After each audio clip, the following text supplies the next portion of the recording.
Hey, everybody. Good to see all of you here today. Um, Welcome to the JB Font channel. I'm your host, James Fauntleroy. It's good to see all of you here. Just to let you guys know, available on all major podcast platforms: Anchor, Apple, Spotify, Google Podcasts, wherever you get your podcasts. Thank you so much for coming in and watching. Thank you so much to all the patrons on Patreon, Coffee, members, as well as all the subscribers. Without you guys, I would not be able to do this. So thank you so very much. And just to let you guys know, you guys can catch me on my typical live streams on Tuesdays at 2. I'm also part of Revolutionary Blackout Network, so you can find me on the JB Show on Sundays at 1, or I'll be in live Tuesdays at 4, and the Savvy and JB Show on Thursdays at 6. So, I'm a little bit low energy today because as of recording this, on Wednesday, I found out that my grandmother, passed. She died. Um, and so it's been a bit of a whirlwind over the last couple of days. Um, and so a lot of what's been going on is just me stopping and having to just take a break because I couldn't even think, like, I couldn't think about show topics and possible questions for interviews and focusing on doing any reading. I couldn't do it. It was impossible, you know. So I just did some hobbies and just left my brain just go for a little bit. I had to. And so we're getting things ready for her memorial. We're going to be getting that set up. Should be I should be gone, a couple weeks, for that. But in the meantime, I'm feeling a little bit better emotionally, enough to at least do a couple things. So you guys will be seeing, by the time you're seeing this, then I'll also be prepping for my live stream on Tuesday. So I will be doing a live stream Tuesday, talking about some news subjects and the like. As far as getting to where I need to go, I have to travel to see my family in New Jersey. That is a challenge in itself. As of right now, we're trying to get not just myself, but also my family there. There's a few of us, and none of us are of decent financial means whatsoever. And so raising money for that is an uphill battle, to say the very least. So that's what we're doing. And if any of you would like to assist, I am not going to say no because it's deeply needed at this point in time. If you guys would like to contribute anything at all, you guys can either contribute in my Coffee, my Patreon. I also have my Cash App, Venmo, and PayPal also in the description below. And I also have my GoFundMe in the description. So either way route you guys go, you guys can go any one of those routes if you'd like to contribute. This goes strictly to travel, um, transportation, hotel, and food. That's basically it. Because we're not going to be up there long. because we can't afford to be up there that long. But any type of assistance is deeply appreciated. If you guys would like to share the links, you guys are free to do that as well. They're all linked down in the description below. Um, and so um, when I do travel, you guys really won't notice it because it will be on the days that I typically don't stream, except for on RBN. So it'll be a weekend, so you guys won't really miss me. You know what I mean? So yeah, so that's what's going on. Um, and I really miss her. You know, she was the only grandparent that I truly, knew. I didn't really talk too much to my grandfather. You know, he was always busy or something like that, and he passed, but I didn't really know him that well. I knew my grandmother more. And so she was supposed to turn 89 this year. Next year would have been her 90th. And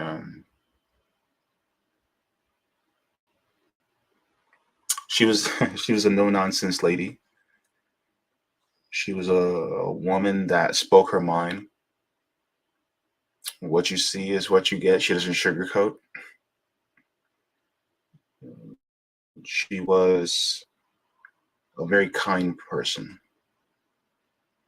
You know, you know how you ever meet those people who are no nonsense, but they're kind. But they don't BS. That was my grandmother. That was that was Lorraine.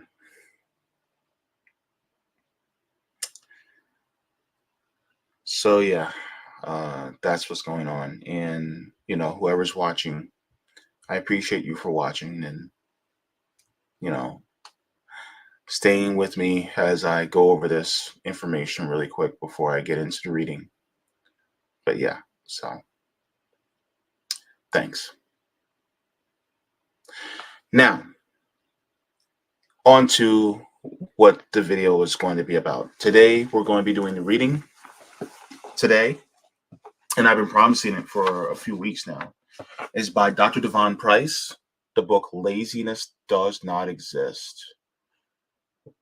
And this kind of goes a little bit along with the theme of, how I was feeling after that tragic news and how I needed to stop and just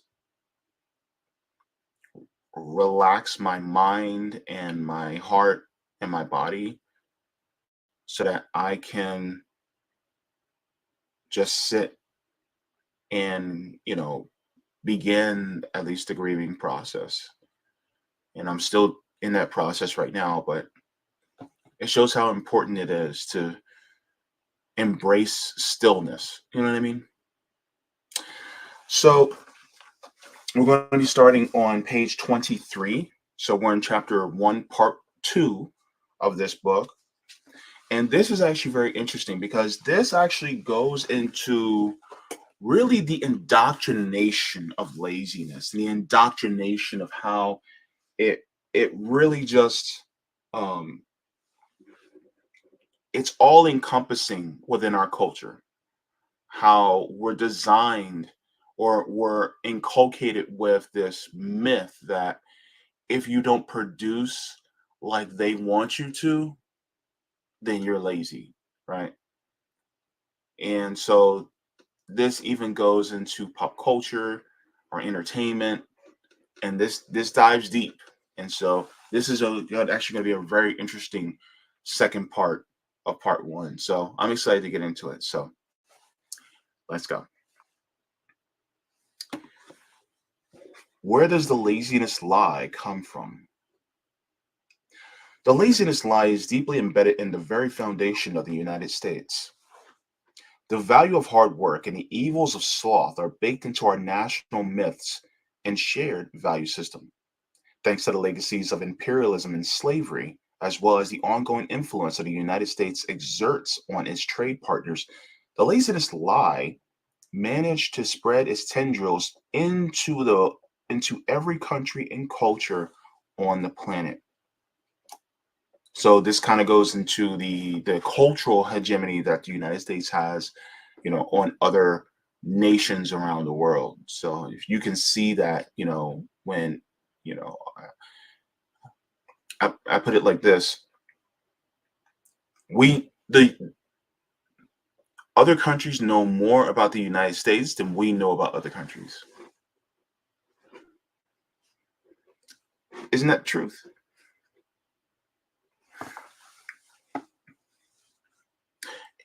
I'll put it to you like this: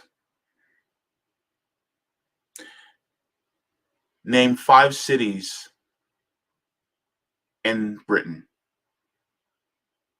just 5.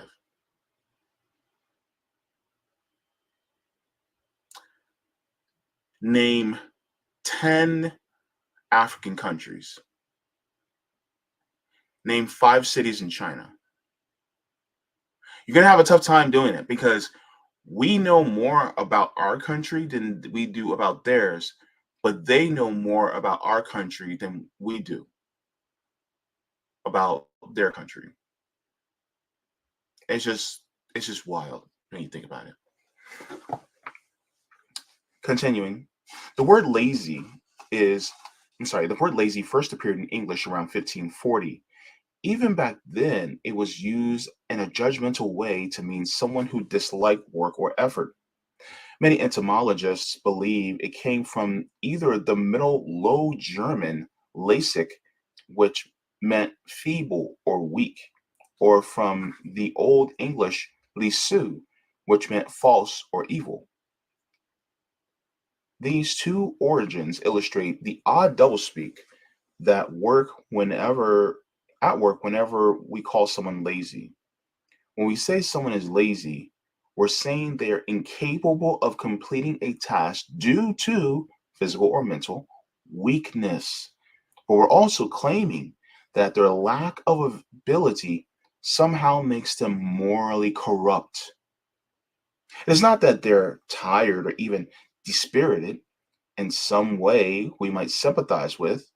The word implies that they are failures on a fundamental human level. The idea that lazy people are evil fakers who deserve to suffer has been embedded in the word since the very start. So there's really a moral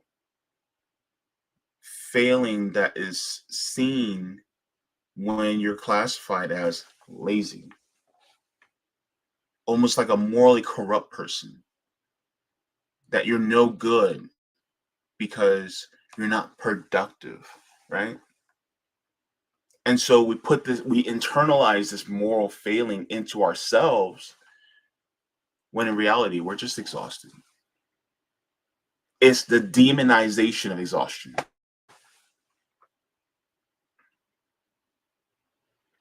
Now, those of us who are anti-capitalist, think about it. The demonization of exhaustion. And it's not just when we say exhaustion, people always go to the physical, but it's also emotional and mental exhaustion. Those are also important to take into consideration as well. Let's go on. One of the major factors that's caused the laziness lie to spread throughout the United States was the arrival of the Puritans. The Puritans. The Puritans had long believed that if a person had worked harder, it was a sign that God had chosen them for salvation. Ooh. Hard work was believed to improve who you were as a person. Conversely, if a person couldn't focus on the task at hand or couldn't self motivate, that was a sign that they had already been damned. This meant, of course, that there was no need to feel sympathy for people who struggled or failed to meet the responsibilities. This can even be internalized, by the way. By lacking the drive to succeed, they were displaying the world to the world that God hadn't chosen them for heaven. When the Puritans came to colonial America, their ideas caught on and spread to other less pious colonists. For many reasons, the belief system that judged and punished the lazy was about to become very popular and politically useful. Colonial America relied on the labor of enslaved people, my ancestors, and indentured servants. It was very important to the colony's wealthy and enslaving class that they find a way to motivate enslaved people to work hard, despite the fact that enslaved people had nothing to gain from it. One powerful way to do so was through religious teachings and indoctrination.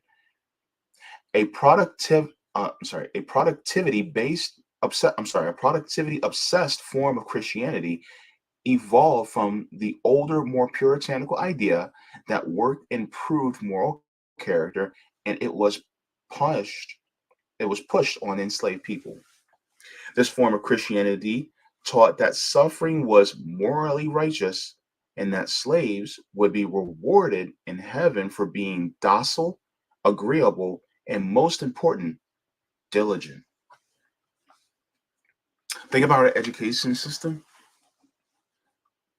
Think about how they want us to be at work.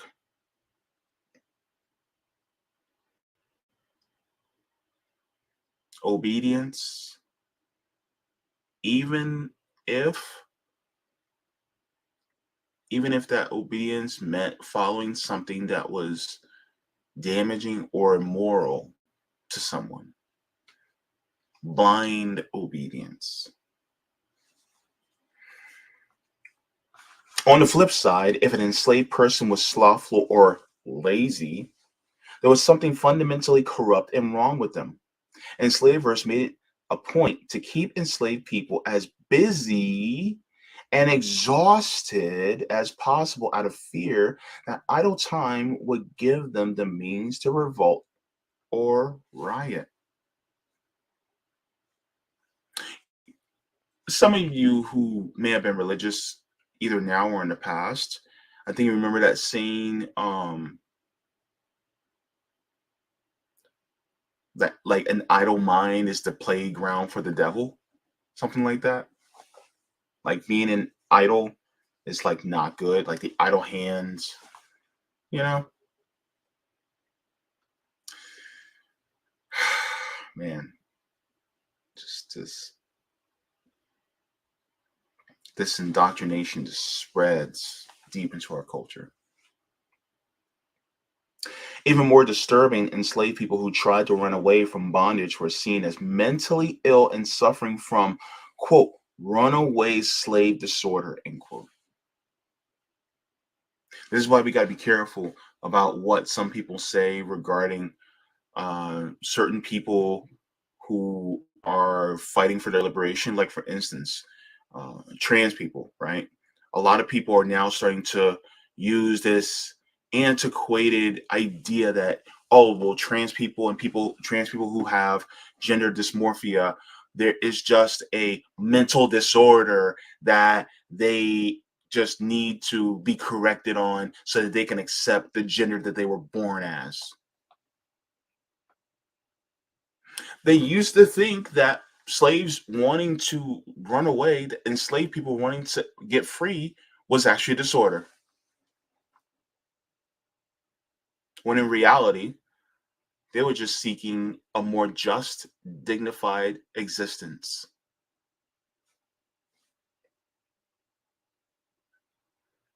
You got to be careful. You got to be careful, man, how we look at people, especially when people start to get demonized and dehumanized in our society. Because the moment that happens,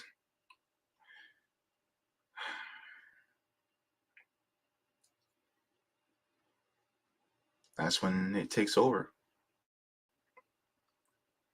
Fascism.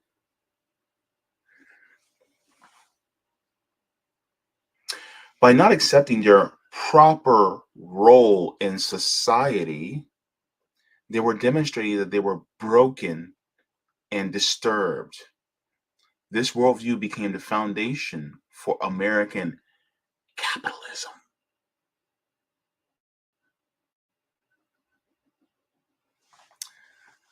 Think about it, man. This is deep, man.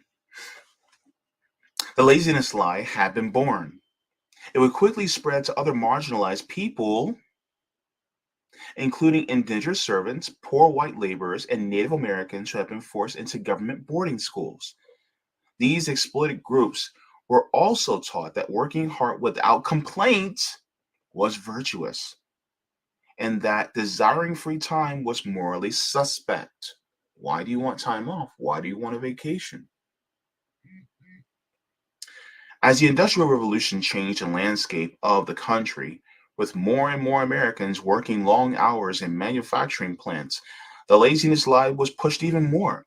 The wealthy and highly educated began to claim that poor whites also couldn't be trusted with idle time.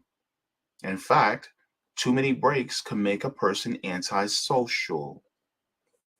Propaganda from that time also claimed that if the working poor weren't kept busy, they would resort to crime and drug usage, and society would run amok. Think about when it comes to poor neighborhoods, and people are like, "Oh my God, crime is escalating. People need jobs. Oh, we have too much crime because people aren't working. People are doing drugs because they're not working. Not the crime rate is due to people being in poverty. I'm gonna throw something out at you, and people are gonna look at me like I'm crazy, but it's whatever. People who deal drugs, illegal drugs, on the streets are hard workers. They're actually working. They're actually employed. But then people say, "Oh, well, they need jobs." They do. They have jobs. It's just not legal. But why do they have those jobs? Because it pays better than going to the legitimate forms of work.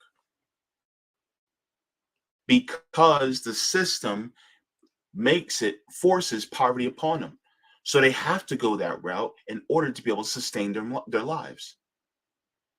Instead of actually making it so that everybody has a base, like for instance, housing for all, healthcare for all, food for all, education for all, and the like.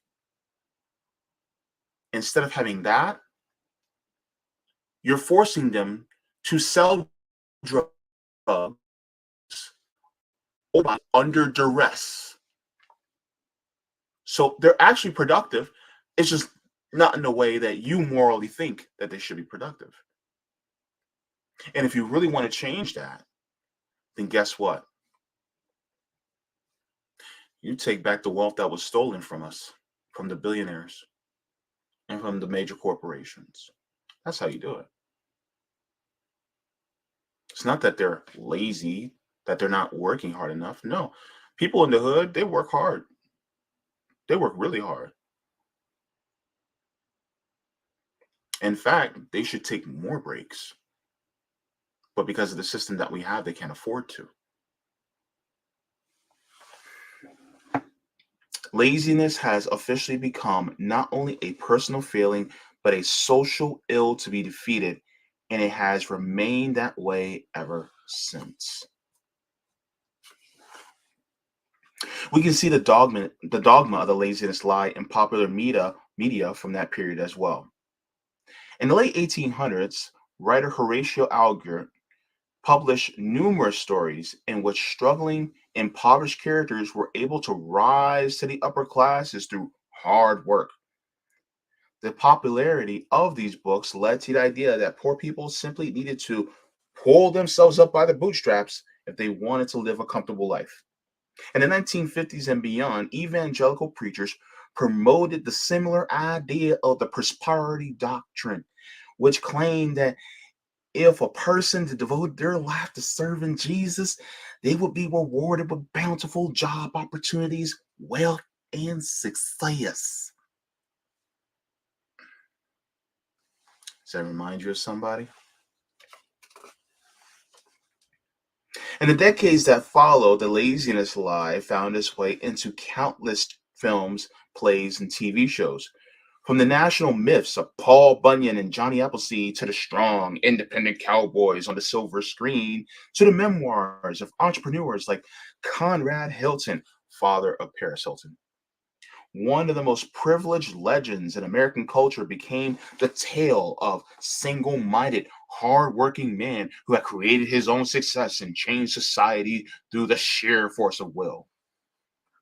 In these stories, the hero is always a strong white man who doesn't need the support of anyone else.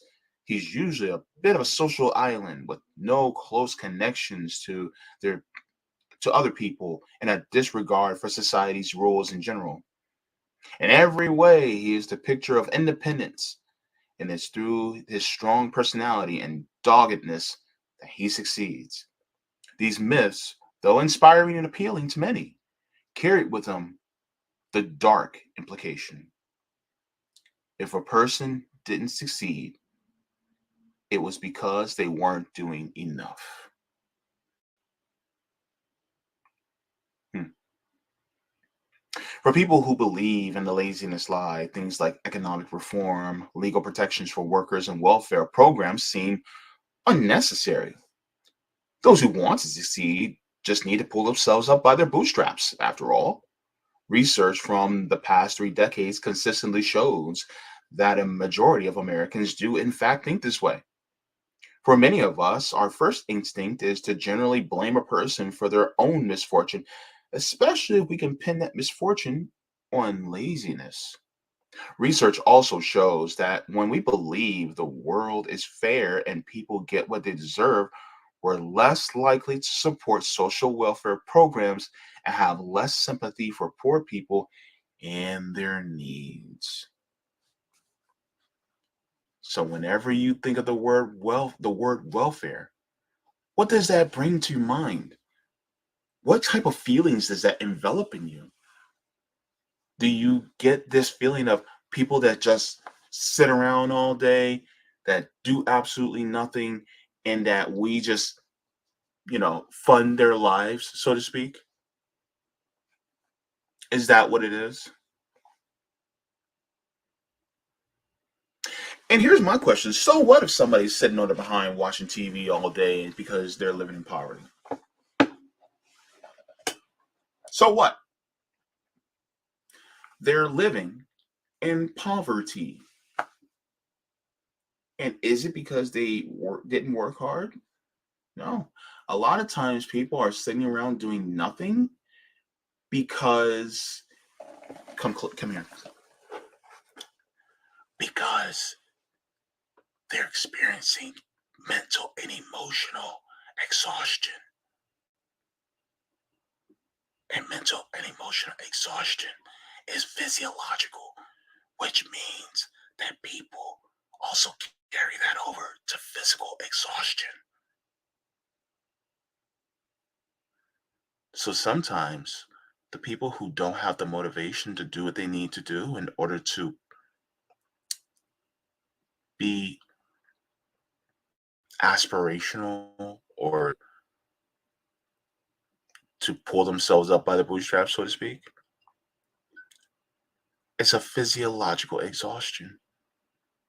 They cannot produce because and this are experiencing just a lot of exhaustion. So, what do you do when you're exhausted? You stop doing stuff. And then we demonize it. We demonize recovery.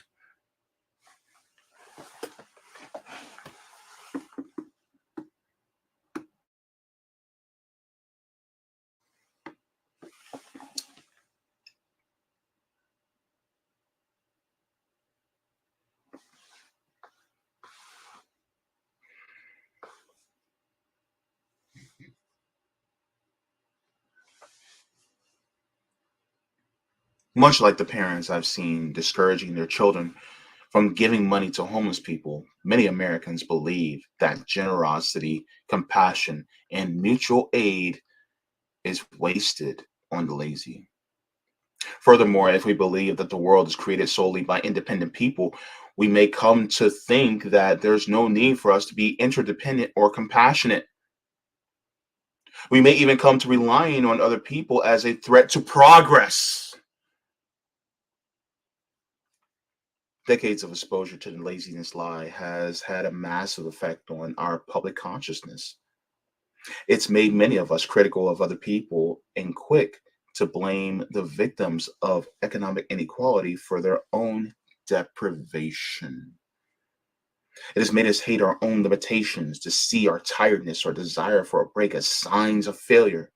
It has created an intense internal pressure to keep working harder and harder with no limits and no boundaries. This rise of social media and digital work tools has only made these pressures harder to escape. The laziness lie is everywhere. Much like the Horatio Alger novels of the past, today's popular media still teaches us to worship hard work and to look down on the lazy.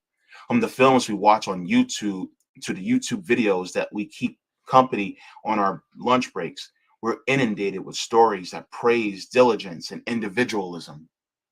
Some of today's most popular celebrities promote the idea of themselves as self made entrepreneurs rather than extremely privileged and fortunate tycoons. Other fictional heroes overcome evil and accomplish their dreams because they possess unique levels of drive and dedication, not because they support and are supported by other people. Conversely, characters who face limitations and personal challenges such as physical disabilities or mental illnesses are almost always portrayed as villains or comical side characters deserving of piety but not respect. John Wick has become iconic action film character because he defeats throngs of enemies almost entirely on his own, and he's never been able to settle into the retirement he keeps promising himself. Many stories about assassins, spies, and super soldiers follow the similar trajectory, portraying the lives of steely, serious men who just can't seem to give up their jobs, no matter how horrific they are and how much they brutalize them. From Blade Runner to The Usual Suspects to Inception, Inception is actually one of my favorite movies. Some of America's most classic and iconic action film features characters who, like Wick, keep putting off retirement for the sake of pursuing one last job. That last job never actually ends up being the last one, of course. There's always a sequel featuring new opportunities with even higher stakes. I want y'all to come in closer for this one. In Avengers Endgame, Thor was made a laughingstock. He responds to laughingstock because he responds to an intergalactic disaster by becoming withdrawn, alcoholic, and lazy. The film also puts the actor in a fat suit, using his fatness to both indicate and mock how much worse his life has become. In the narrative of the film, it doesn't matter that Thor has lost dozens of friends and watched an unimaginable disaster ripple throughout the universe. That's not enough of an excuse for him to descend into a non productive, suffering state. A perfectly normal reaction to trauma and grief is rendered mockable and pathetic, and countless fat viewers up end up insulted and dehumanized in the process, as do viewers with depression or addiction issues.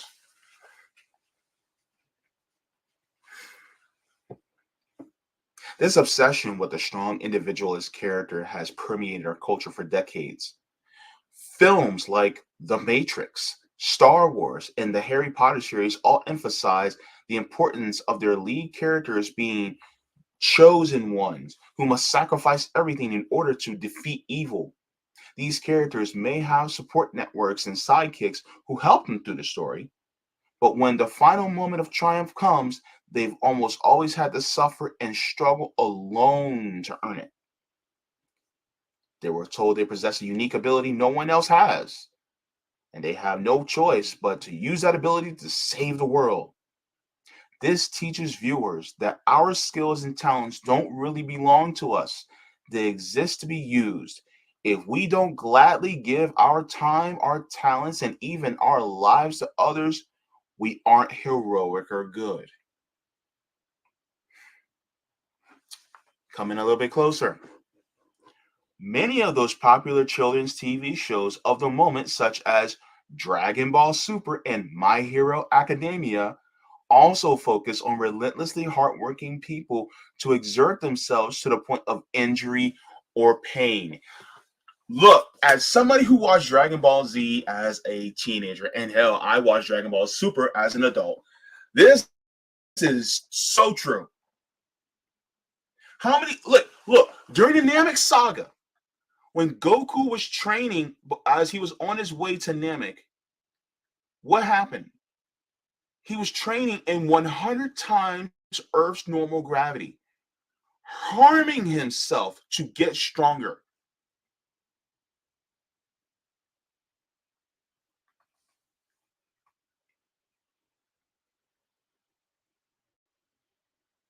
And always being that last one that has the power to defeat that evil. Funny enough, his last resort was actually the collective resort, which was to create the spirit bomb, which means he grabbed all the life energy from, from everybody on the planet to destroy the evil. So ultimately, what he should have did at the first point was what he ended up doing at the last resort. So actually goes to show that Goku's individualism really doesn't succeed. In fact, really, collective action is actually what helps defeat the ultimate evil. Look at what happened with Majin Buu. What happened? The collective, everybody giving up their energy, and then Goku ends up creating the spirit bomb and sends it and kills Majin Buu. So it's collectivism that actually works in the end.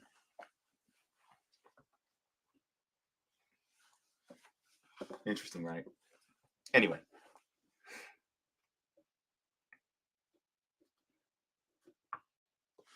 I used to watch an earlier version of Dragon Ball as a kid and identified with the characters who pushed themselves nearly to death for the sake of winning battles. Young children were regularly depicted as sustaining bloody, painful injuries on that show, yet they were always continued to fight. Namely, Gohan.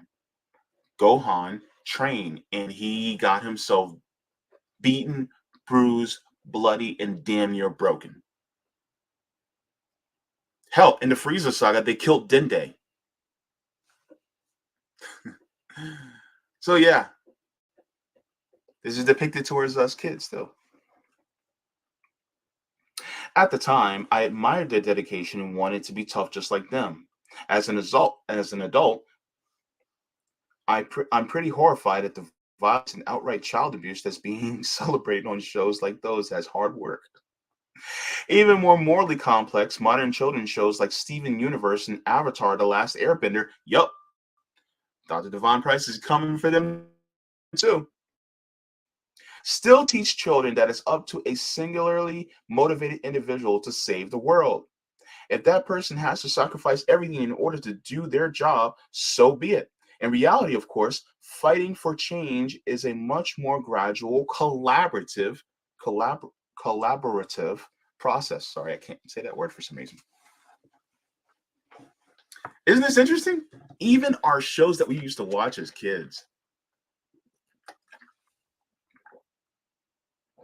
it was always you were the only one that can defeat this thing, and then it was all on you.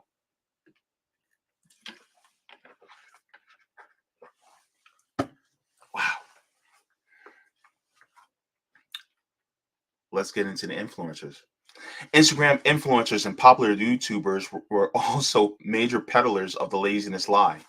YouTube videos by major influencers just like Jeffree Star and Dawson were filled with talk about how hard the creators are working and how much they sacrifice to earn their success. Their obscene levels of wealth were always attributed to their effort, not good luck. Kim Kardashian and Kylie Jenner have spent years in multiple TV shows portraying themselves as entrepreneurs, attributing their massive wealth and fame to the fact that they never stop hustling and look for new opportunities. Let's stop there. Kim Kardashian got famous because her boyfriend at the time, Ray J, released a sex tape.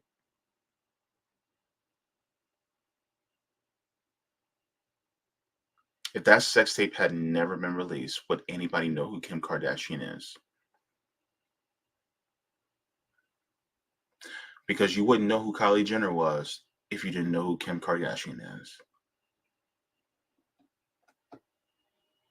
And they would still be living their successful, mildly wealthy life or upper middle class life as the son of a famous lawyer and the stepchildren and children of a famous Olympian. But because of a sex tape,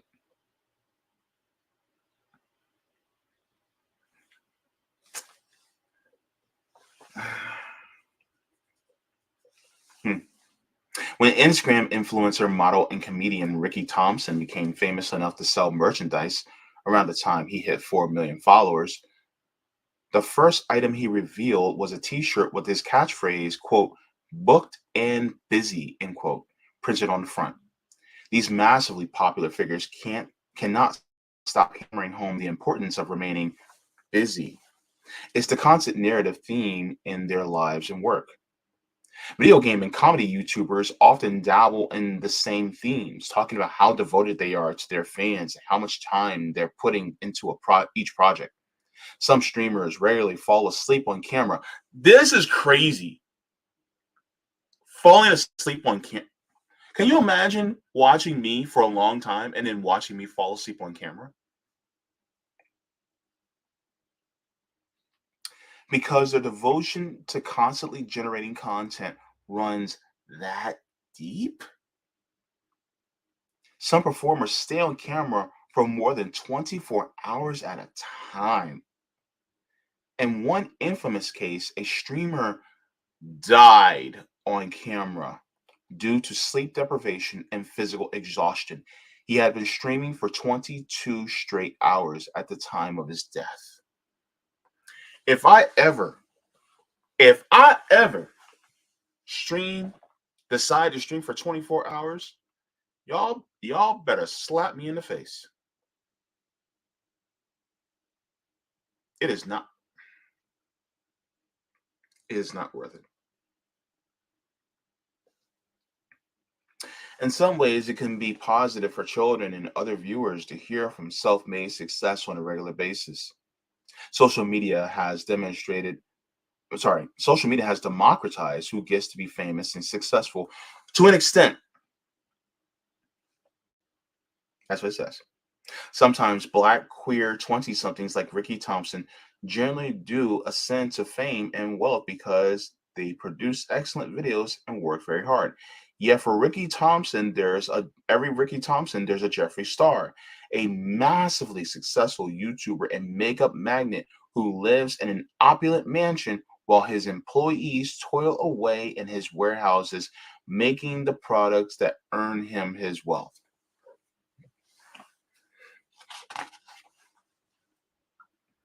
When massively successful stars attribute their good fortune entirely to how diligently they work, they set people up to have an unrealistic expectations about the odds of success and how wealth is actually meted out in this country. This is especially troublesome when the work habits being promoted are excessive and dangerous. Our media has a selection bias built into it.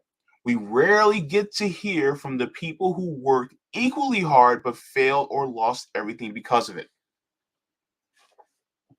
By the way, these people who are massively successful do not work that much harder than you. It is not possible for that. Bezos, Musk, Gates, um, Crow, Hilton, all these people, they have not worked that much harder than you.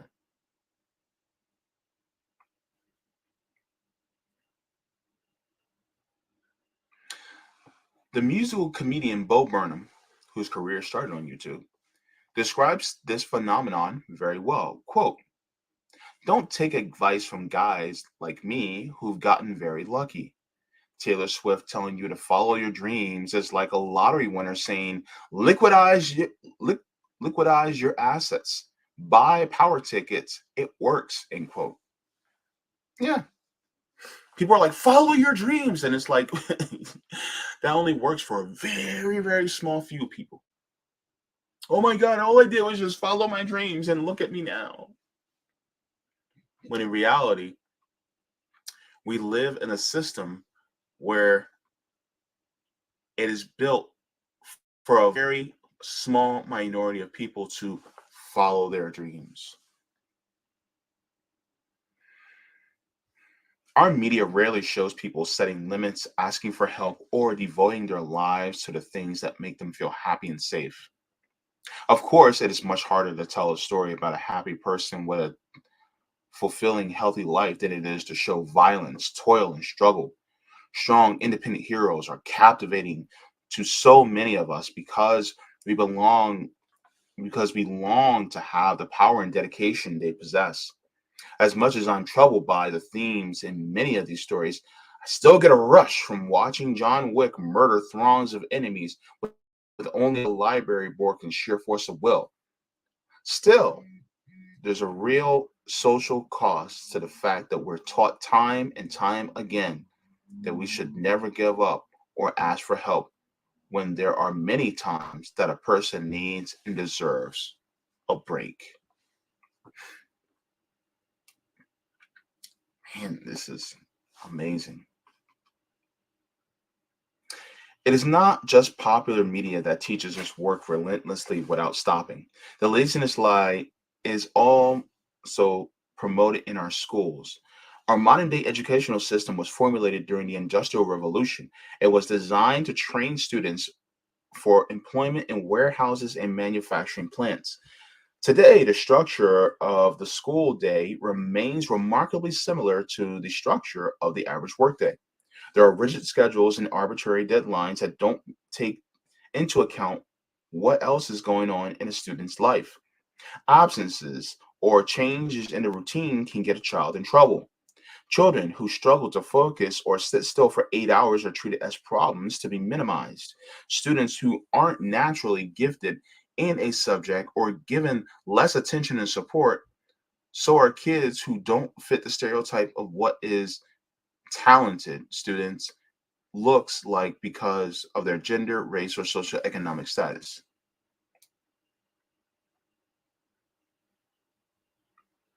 That's that that's bars. Let me read that again. Students who aren't naturally gifted in a subject are given less attention and support. So are kids who don't fit the stereotype of what is talented students looks like because of their gender, race, or socioeconomic status. A lot of us struggled in school. I know I did. And I always thought of myself as just not a very bright individual, right? So that's basically what happens. Some people thrive in the standard academic environment. Those of us who have an easy time sitting still and following directions can flourish, receiving praise and encouragement every step of the way. However, a large number of young people are instead given the message that they are not good enough, don't work hard enough, and are destined for failure. At Loyola University, Chicago, the students I teach are working adults, many of them enrolled in college as 18 or 19-year-olds, but then something got in the way of their graduating on time. They got pregnant, fell ill, or had to quit school to take care of a dying parent. Sometimes they just couldn't focus on school or didn't see the point in it. Unfortunately, many of the students absorb the idea that they are to blame for the challenges they face. Many think they were just too lazy to finish school the first time around. A few years ago, I was approached after class by an adult student named Mara. She had a couple of facial piercings and dyed hair, just like me. She had just gotten a new tattoo and wanted to show it to me. We talked for a bit about piercings and tattoos and concerts we've been to. She and I had a ton in common. Then she asked me how old I was. It turned out we were the same age. As soon as Maura realized this, she immediately started to berating herself for having not done much with her life compared to me. She did it in a joking way, but I could tell it was coming from a place of genuine insecurity. I do that too. Like I'll look at people who are my age, and I'm just like, man, they've done so much in their life. Like for instance, Beyonce. Beyonce is what, like 1 or 2 years older than me, and I look at myself. I'm like, you didn't accomplish that much. So many people accomplished more than me. Like, or even in this space, like I'll look at Fred Hampton. He was 21, 21 when he was chairman of the Black Panther Party. 21. At 21, I was just like, man, I want to try an electric blue lemonade for the first time, an alcoholic drink. Yeah, we compare ourselves to each other, to others a lot.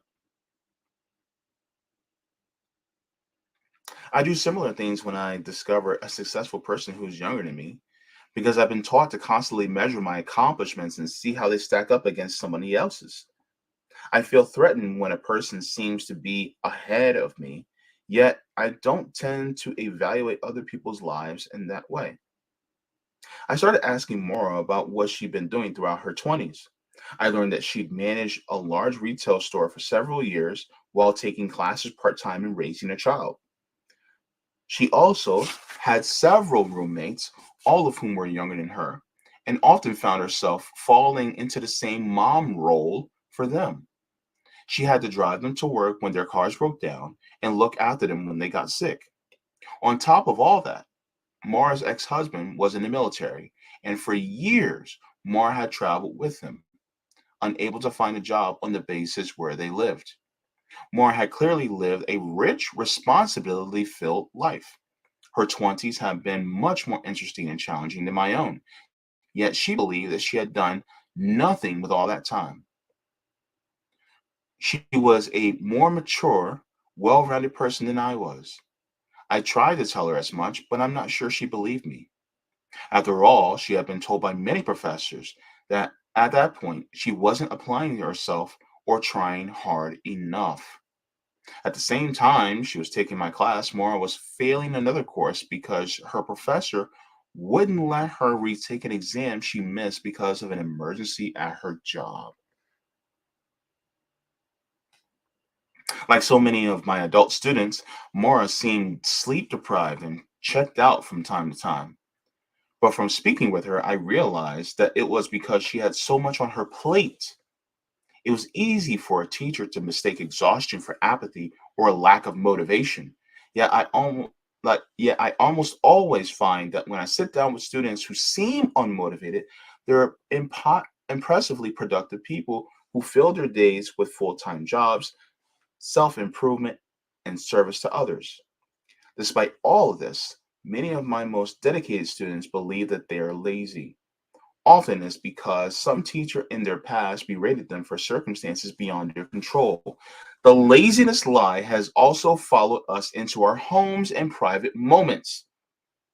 Digital technology and social media fill our spare time with emails from coworkers, stressful notifications about appointments we've forgotten, and guilt-ridden messages about what our bodies, homes, and lives ought to look like. Digital work tools have made it impossible for many of us to work from home. But rather than making our lives easier, this has created the pressure to be constantly available to our employers. Capitalism, capitalism, capitalism. We get our news from phone apps and social media sites rather than printed papers, making it harder than ever to get away from upsetting images or distressing information. Even the online spaces that are supposed to bring us pleasure and entertainment, such as Instagram and TikTok, guilt us with advertisements for weight loss products, indoctrinate home improvement projects, and, and complicated beauty regimens. Everywhere we turn, we're told we are not enough.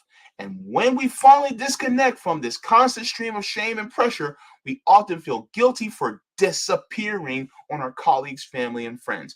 Damn straight. And that's exactly how it is. Whew. I'm glad I'm reading this book.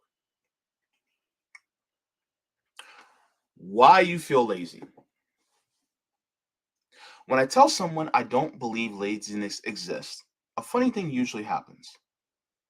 The person will almost always try to argue with me about how lazy and terrible they are. They'll admit to me that yes, of course, other people are who are judged for being lazy are actually very hardworking. And yes, a lot of times, seemingly non-productive people are dealing with tons of legitimate barriers and challenges. But they insist to me they're nothing like those people. They are just lazy because there's something deeply wrong with them. They're somehow lazier and more awful than anyone in the world. I've talked to dozens of really accomplished, driven people who remain absolutely convinced that they are uniquely, shamefully lazy. The first time I had this type of conversation, I was hanging out with an artist friend, Michael Roy, who does street art and murals under the moniker Birdcap. Michael travels the world, covering interior and exterior walls with complex, brightly colored designs that combine ancient mythological figures with nostalgic images from his youth. He became a successful artist because of his talent and dedication. But when we were hanging out back in 2015, he told me he was horrifically lazy. I had asked Michael how he had the energy to constantly travel the world, doing murals, applying for artistic grants, and producing digital art for freelancing clients, all at the same time. He shrugged at me and said that he had to push himself like this because if he didn't, he'd descend into laziness and never make another piece of art ever again. In his mind, being productive seems somewhat binary. Either he was grinding away constantly, painting murals by day and drawing on his tablet at night, or he was a total sloth with no creative drive and no professional prospects. At that point in his life, Michael didn't have a house or an apartment. He traveled so often that it didn't make sense for him too. He slept on couches or in hostels and lugged a backpack full of spray paint cans with him wherever he went. He didn't have health insurance. He spent full days outside sweating under the hot sun on a ladder, coating walls with primer and decorating them with elaborate designs, yet he believed he was on the brink of succumbing to laziness. Michael is not a uniquely lazy person. He he's an especially busy person. But like so many of us, he feels an intense pressure to keep pushing himself forward. The lazy feeling he hated and feared was probably a sign that he was tired and nearly burnt out. But he had no way of realizing that because everyone around him was singing the praises of hard work, dedication, and showing no weakness. The world of visual art is competitive and sometimes cutthroat. The people who do succeed have to be constantly active, not only producing new work, but also building their online platforms and brands. Every day, Michael sees his colleagues promoting their successes on social media and interviews. As he goes about painting, applying for grants, and taking on new clients, he Also has to worry about gaining new Instagram followers and doing interviews himself. A professional world like Michael's creates an arms race of busyness, with each person vying for a limited number of opportunities and social media eyeballs. Each artist has to snatch up as many jobs as they can get because if they have no way of knowing what the future will hold. At the same time, they have to build public reputation for themselves as relevant and cool. Since every person is broadcasting an image of themselves as successful, dedicated, and popular, it can be hard to keep track of where you fall in the hierarchy. And because of all this, it is dangerously easy to feel like no matter how overwhelmed you are, someone out there is doing 10 times as much as you are. A lot of people feel the way Michael does, forever burning the midnight oil while fearing that they're on the verge of ruining it all by taking a break. We live in an economically uncertain time, with many industries being disrupted or automated. Freelance jobs and gig work have replaced reliable full-time employment for many people, creating an environment of uncertainty and competition. Digital tools like email and Slack have eroded the boundary between home and the office, making it difficult to ever truly take time off. Meanwhile, social media reminds us constantly of what other people are doing and accomplishing, making us feel like failures who just can't keep up. It's a strange paradox, but when we set out to do more than is good for us, we end up feeling like we're not doing anything at all. If there are always more items on your to do list than you can possibly check off, you will never feel accomplished. If your boss is constantly emailing you with questions and requests, you can start to feel guilty for something as simple as turning off your phone to go to sleep at night. When exercise, activism, and even talking with friends is tracked and measured by phone apps, you may start to feel like you're constantly letting people down. We feel lazy, but it's not because we're awful, apathetic people. It's because we're exhausted. Does looking at your calendar fill you with dread? Do you have a deadline that you keep pushing back because confronting it head on seems impossible? Do you waste hours every day scrolling through Twitter or shopping online for things you don't need? If so, you might be feeling very lazy right now, and that might actually be a good thing. When we feel unfocused, tired, and lazy, it is often because we desperately need some time to rest our bodies and brains. Research has repeatedly shown that a productive I'm sorry, research has repeatedly shown that a person on the verge of burnout will have trouble staying focused and productive. No amount of pressure and success can magically help a person overcome the lack of focus and motivation. The solution is to cut way back on expectations for a while. Overextend people who ha- Overextended people have to find space in their lives to sleep, power down their stressed out minds, and recharge their mental and emotional batteries.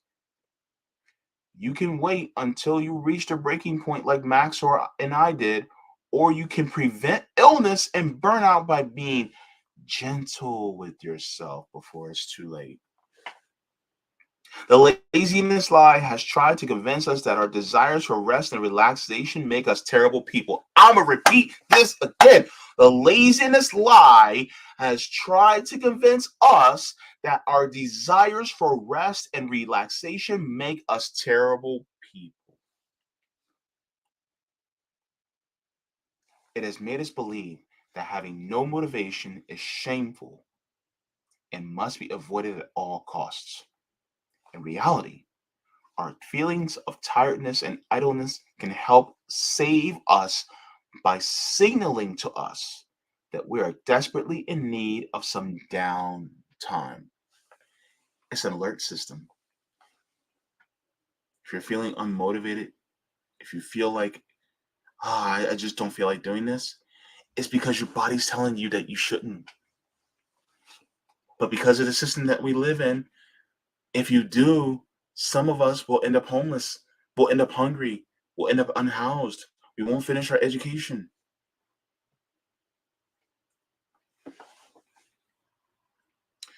That's the system.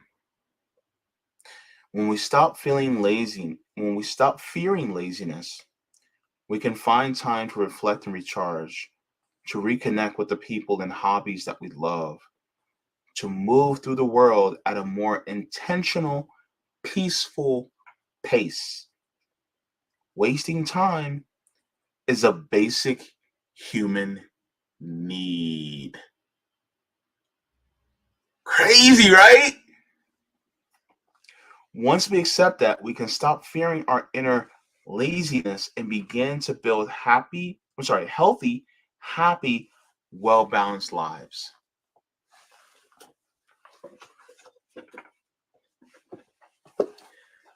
This is the opposite of what they tell you in a capitalist structure. Interesting, right?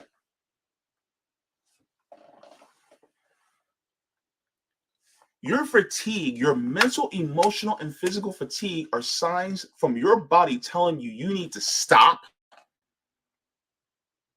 get some sleep, rest, take your mind off these things, and recharge. Capitalism is a system that subjects humans to do inhumane things. Pushing your body beyond the brink to accomplish things in order to make other people rich is an inhumane action that we place upon our own bodies. It is an inhumane action that we place on our own minds and hearts. This is why so many of us are breaking down. This is why we will be at work and we will literally start crying. I have started crying at work out of nowhere because I was exhausted.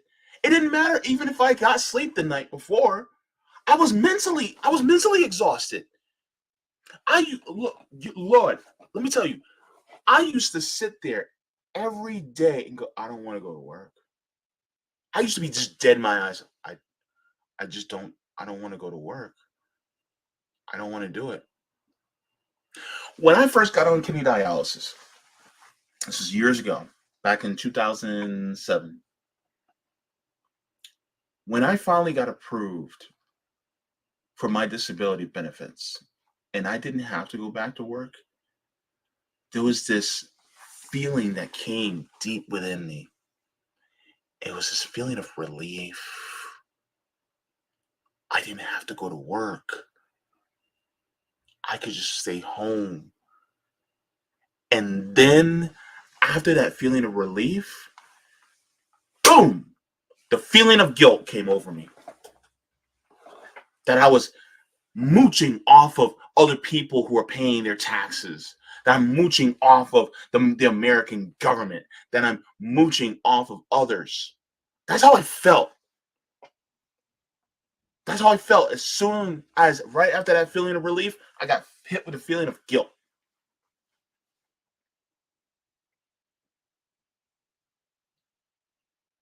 And so 8 years, 8 years, I didn't work.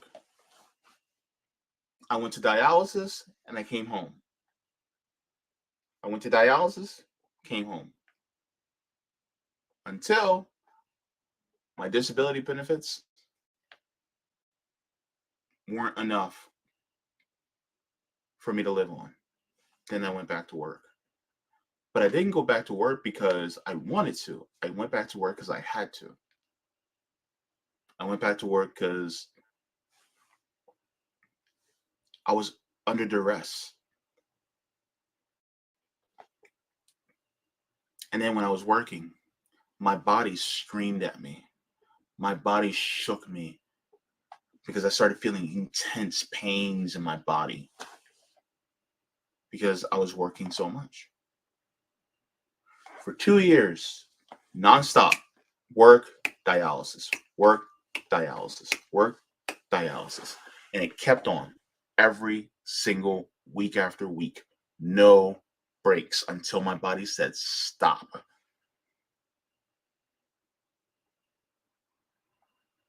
And then I almost lost my disability benefits because I was making too much. My primary source of income almost was gone. I had to work to get it back. So then I stopped working again because I didn't want to risk losing my benefits again. I was scared because that was my primary income. And I couldn't make that much while being on dialysis and working. So I stopped working. But then I was struggling again.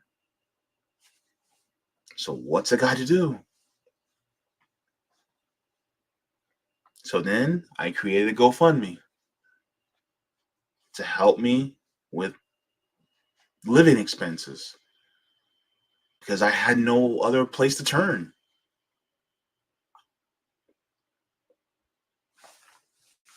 That's the system that we live in, man. So yeah, you know, and now I'm working for myself. But I take myself and I pace myself now. But not everybody can do that in this system. This is why we need a fundamental change.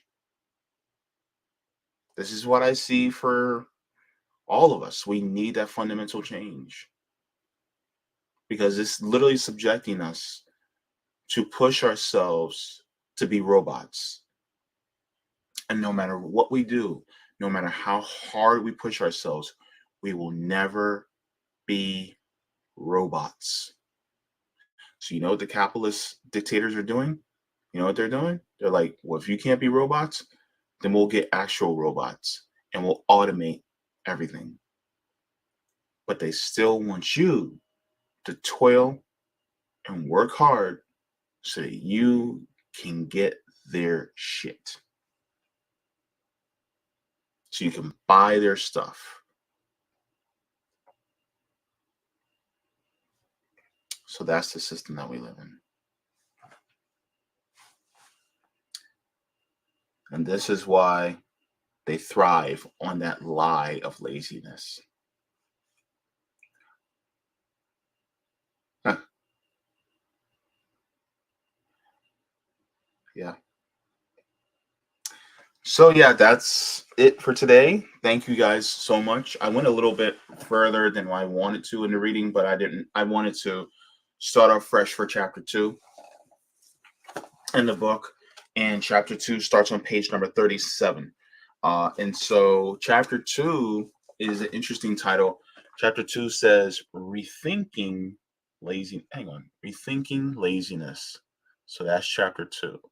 So we're going to be starting on that for the next week, and that's what we will be getting into. Also, I will be getting into the reading of continuing Asad Shakur's autobiography. Can't wait to get into that again. And of course, stay tuned for Tuesday as I will be live so that we can get back into the swing of things.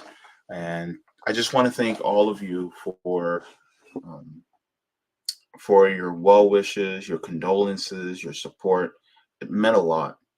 And it's still rough for me, but I'm trying to, pull ahead.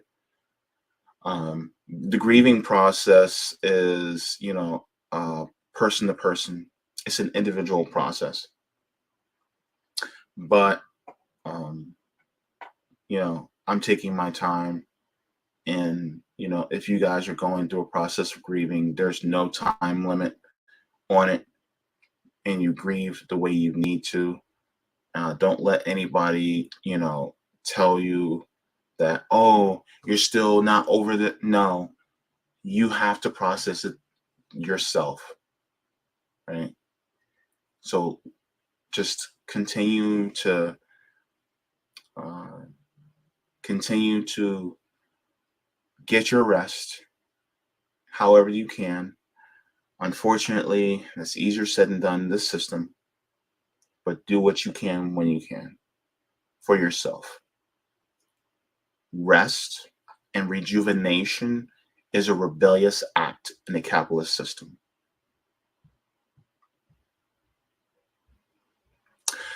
So thank you to everyone. Thank you to the contributors on, the members, as well as Patreon and Coffee members. Thank you so very much. I appreciate you guys for helping contribute. And again, if you guys would like to contribute to help me travel to my grandmother's memorial, then you guys can go into the descriptions below. Or if you guys want to give super chats, you guys can do it that way too if you guys want to.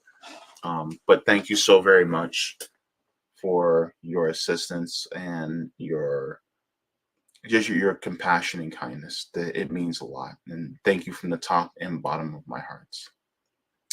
So, like I always say, water your plants, water yourselves, leave the world better than you found it. Reading is fundamental, and get some rest, y'all. Forehead kisses. Love you.